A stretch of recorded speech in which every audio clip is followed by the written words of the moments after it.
I was able to make a very quick decision that it was no longer appropriate for Nadhim Zahawi to continue in government, and that's why he's no longer there. That's what I've done. It relates to things that happened well before I was Prime Minister, so unfortunately I can't change what happened in the past. What you can hold me accountable for is, look, what did you do about it? You know, what I did as soon as I knew about the situation was appoint somebody independent, looked at it, got the advice, and then acted pretty decisively to move on, because that's what I think all of you deserve from me and from government. British Prime Minister Rishi Sunak insists he acted decisively when publicly sacking Nadhim Zahawi after it was found he'd breached the ministerial code several times over nearly 2 years.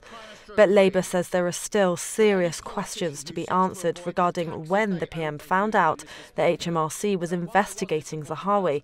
They suggest he knew about the former Chancellor's tax affairs when he appointed him to his cabinet. We know from Sir Lawrie Magnus's report that in July of last year, Mr Zahawi made a declaration on his ministerial declaration of interests that he was under investigation by HMRC.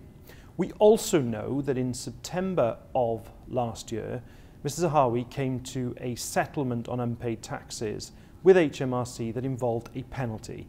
Yet, at the end of October, the Prime Minister appointed Mr Zahawi to a very senior position in his cabinet. We need the Prime Minister to come clean about what he knew when he appointed Mr Zahawi to that position. After Sunak launched a report into Zahawi, it took less than a week to find that he'd broken the ministerial code. But Zahawi's allies have raised concerns about how the investigation was conducted. This all comes against the backdrop of already waning public trust in UK politics. One poll published in November 2022 found that just 12% of British people have faith in politicians to tell the truth.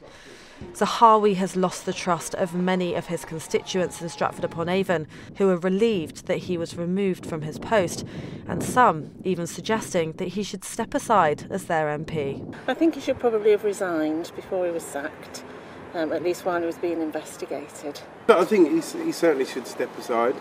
I think he's all right as a fella, but I don't think he's very good for our town, really.